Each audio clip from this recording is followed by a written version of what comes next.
Alright, we're going to do a front brake job on a 2008 Toyota Highlander. It's got the 3.5 liter. It's a limited edition. I'd like to talk about the safety aspects first, right? Always, when you're lifting your vehicle off the ground, use floor jack and put jack stands under it, and also chalk the rear wheels. So it doesn't roll. I'm on a flat surface, but always want to think safety first when you're doing a job like this.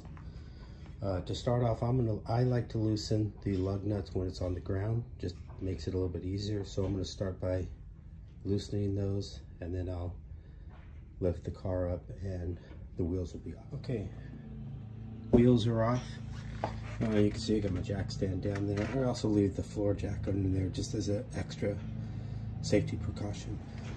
What you're going to see is you're going to see two bolts on the back of these calipers. You can see my brakes are pretty worn. You're going to see two bolts. One that's right there. I'll get my finger right here. And then one that's down here. Take these two bolts off, calipers will come off, and then we'll continue.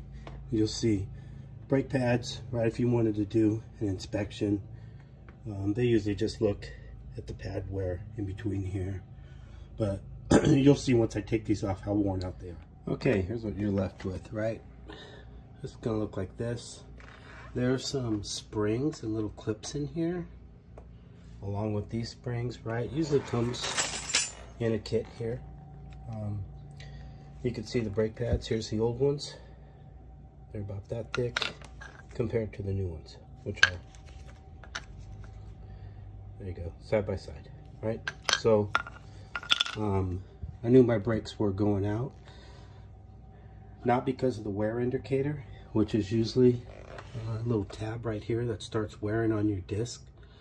You can see there's a slight little wear. Usually you'll hear squeaking noise in your brakes, but mine weren't to that point. They just didn't feel right to me. So being that I've been doing this for years, I know what bad brakes feel like. So, but usually you're gonna hear squeaking noise.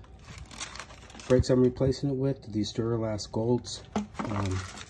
They were kind of the top of the line brakes that the local auto store provided, so I ended up buying those. There's some that are probably half the price, but what I like to tell people is a set of brand new cheap brakes are better than a set of worn out good brakes. So make sure you just replace your brake pads when you need it, because you will not believe the stopping distance that you lose when you have worn out brakes. So get yourself whatever you can afford, but get some new brakes if you need it. And hopefully this video will help you do it yourself. So fairly simple. Again, some of the tools that you're probably going to need: just a 14mm wrench, lug wrench, floor jack, some jack stands, blocks for your wheels, and then I'm going to start replacing these, put them in the new calipers, or sorry, put the new brake pads in the calipers, and then mount this back up. I'll show you what it looks like. Okay, one thing you do have to do is you have to push these pistons back in, which you'll see right here is a piston. This goes in and out here. You have to push this back in, and yes, there's going to be some guys out there that are going to say, yeah, use a C-clamp. Not everybody has a C-clamp, so I'm going to show you a different way.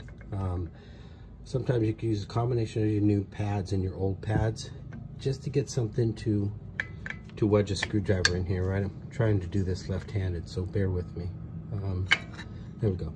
So just get something in here, right? I use the metal backing here against the new one, so I'm not pressing, I'm literally not gouging the new pad. I'm using metal, right? And you just kind of twist a little bit and pry, and you'll see these pistons will go back in. It helps if you open the cap on your reservoir on your master cylinder up top in the hood compartment, which I'll take a picture of next. I usually open that up slightly, then put a rag on top of it in case, one, you don't want it to be contaminated, and two, if anything does flow out of there relatively quickly. It's going to go right into that rag, so I'll show you that here in a second. All right, here's the master cylinder I was talking about. You can see the fluid level, but I tend to just open this cap a little bit, leave it loose like that. I don't want anything to contaminate it. Put a towel on there just like that, and then just reminds me to double check my brake fluid also when I'm completely done with my brakes, so that I have the proper amount of fluid in here. Not too much, not too little. All right, here's you're gonna see a bunch of these springs. They give you some replacements, okay? I would highly recommend that you do replace them, because they are springs. They tend to wear out, so it will impact your brakes. So I do recommend that you replace all the little springs. There's 4, 1 on each side, okay, and then 2 on the back, and then you got 2 springs that I took off that go in these holes. And when I reassemble everything, I'll take a picture and show you what it looks like. All right, here's what everything looks like with all the new clips back in. I wiped down the disc. I used some brake cleaner here. I just kind of cleaned both sides, and I hit it with a little bit of sandpaper, 1600 grit sandpaper, just to take the glazing off.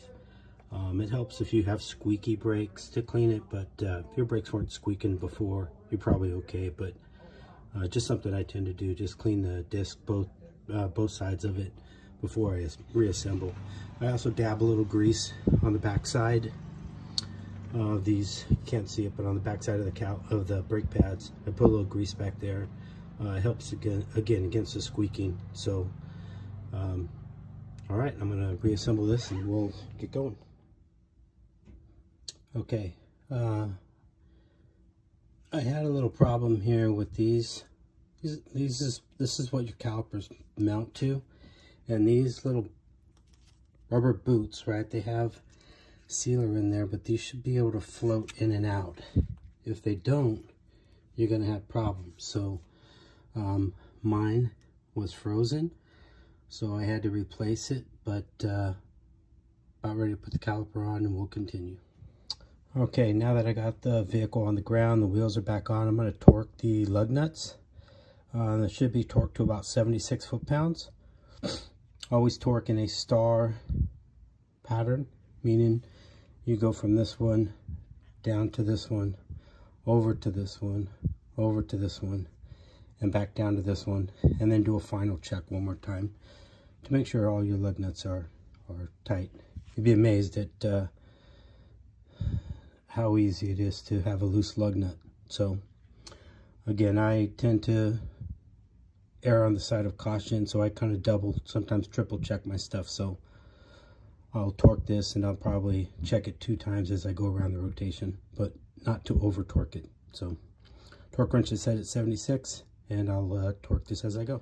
Okay, close to a couple of final steps. Again, I had to cap off my master cylinder, so now I'm checking my brake fluid level, so it's sufficient. I'll do another video on changing your brake fluid, but this brake fluid looks fairly clean, so I'm just going to put the cap on, and then I'll do the last and final step. One thing on the fluid level before I leave the master cylinder here is when your brakes are worn out, you're going to see your fluid level is going to be down, right? So whenever you have to add brake fluid, pretty common practice, when you have to add, it's because your brakes are kind of worn. So when they start to wear, this is going to go down because your pistons are going to have to expand on the calipers, which causes your fluid to go down. So if you see your brake fluid is very low, it's a good chance that you probably need to replace your brakes. All right, so I'm going to go inside here. One last thing before you take off is pump the brakes, right? Before you take your chock off, before you do anything, just give your brake pedal some pumps. Make sure it feels good, make sure it feels solid. You want to get those pistons back in place, so that's what pumping it out will do, so that when you take off, you actually have brakes right when you start backing out or pulling forward, whatever. If you don't do this, good chance you're gonna may panic a little bit and pump your brakes really quick to get them to activate. So always pump your brakes before you start taking off. Just make sure you got good pressure on your pedal, like I do here. Everything feels good. So I'm gonna back this thing out and take it for a test drive. Okay, on the test drive, just after we completed the brake job, you can see on the vehicle 169,000 miles. So this was probably the second brake job on this vehicle. Again, 2008 Toyota Highlander. You can see my little warning lights on because my oil maintenance, I got to change the oil, which is going to be my next video on how to change the oil on a 2008 Highlander. But again, overall I'm happy. The brakes feel great. I went with the top of the line brakes out of the local auto store. It cost me about $65 for the front brake pads. About an hour's worth of my time to do the job, and all in all, I'm happy. Hope you like the videos. Please subscribe. If you feel like you have to do your brake job within an hour, please don't. Do it right. Do it safe. Make sure you take your time. If this is the first time doing brakes, you're not going to do it within an hour. Take your time. Do it right. Just make sure you're safe, because your vehicle's brakes are an important aspect of it. Again, this one feels great. I've been doing brakes for I don't know how long, but hopefully you learned something from the video. Please subscribe, hit the like button, and leave some comments down below. If there's a step or something that you're not sure about, I'll be happy to answer. But overall, I'm happy with the performance of these brakes. They feel a lot better than what I had before. I tend to tow my boat, which is an 18.5-foot Sea Ray boat, behind this vehicle, and I could tell last time I towed it, the brakes were not that great, so led me to believe they were probably worn out, which they were. But I can't wait to get the boat behind the vehicle and see how everything runs now, how everything stops, because right now I can tell it feels a lot better. So again, thank you guys. Hopefully you enjoyed the video, learned something new, and again, feel free to leave me some comments. If you liked the video, please hit like. If not, have a good day. Bye-bye.